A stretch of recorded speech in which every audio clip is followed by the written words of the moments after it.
भीष्म पितामह जिस समय सेनापति बने तो रोज 10,000 महारथी मारते थे, लेकिन एक भी पांडव को खरोच नहीं आती थी तो दुर्योधन जल जाता।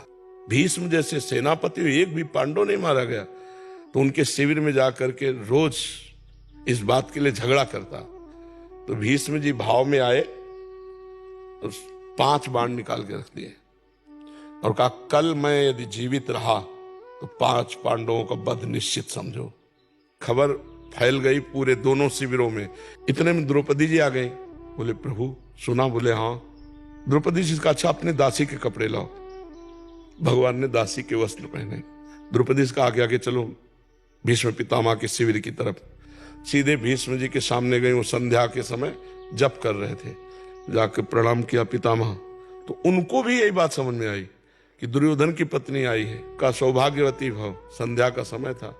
तो द्रौपदी जी ने हटाया और कहा कि आप प्रण करते हो सौभाग्य उजाड़ने का और आशीर्वाद देते हो सौभाग्यवती भव का। हम क्या माने कि कौन सा भीष्म सत्य है, सौभाग्य उजाड़ने वाला या सौभाग्य देने वाला? भीष्म जी का माला छूट गया। उनका वो कहा जो तुम्हें यहाँ लाया है, क्योंकि इतनी चतुराई से तेरे को यहां तक इस समय पहुंचाना केवल उसी का कार्य है। भीष्म जी ने जब देखा तो कहा, बेटी तेरे सौभाग्य को कौन उजाड़ सकता है?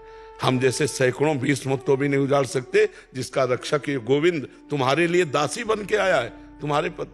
तब भगवान से कहा, मेरा प्रण तो तुम तोड़ दिए, लेकिन तुम्हारा भी प्रण तोड़ूंगा कल। तुमने कहा युद्ध में मैं अस्त्र ग्रहण नहीं करूंगा और कल मैं गंगा का पुत्र नहीं कहूंगा अगर तुमसे अस्त्र न ग्रहण करा। तो भगवान ने कहा, ये तो बात हो जाएगी। प्रभु अगर जीवित रहा तो मैं बाण संधान करूंगा पांडवों के ऊपर। तो आप ये करना कि जो ही मैं युद्ध क्षेत्र में जाऊं कल, तो सामने शिखंडी को खड़ा कर देना। शिखंडी आज भी मेरी दृष्टि में अंबा है और मैं स्त्री पर कभी बाण नहीं चलाता। इतने में अर्जुन से कह देना मुझे बाणों की सैया पे सुला दे।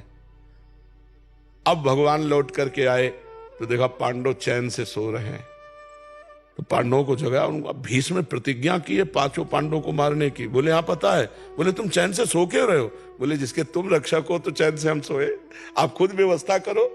अगर भगवान का भरोसा है तो चैन से सोओगे, वो व्यवस्था खुद कर देंगे।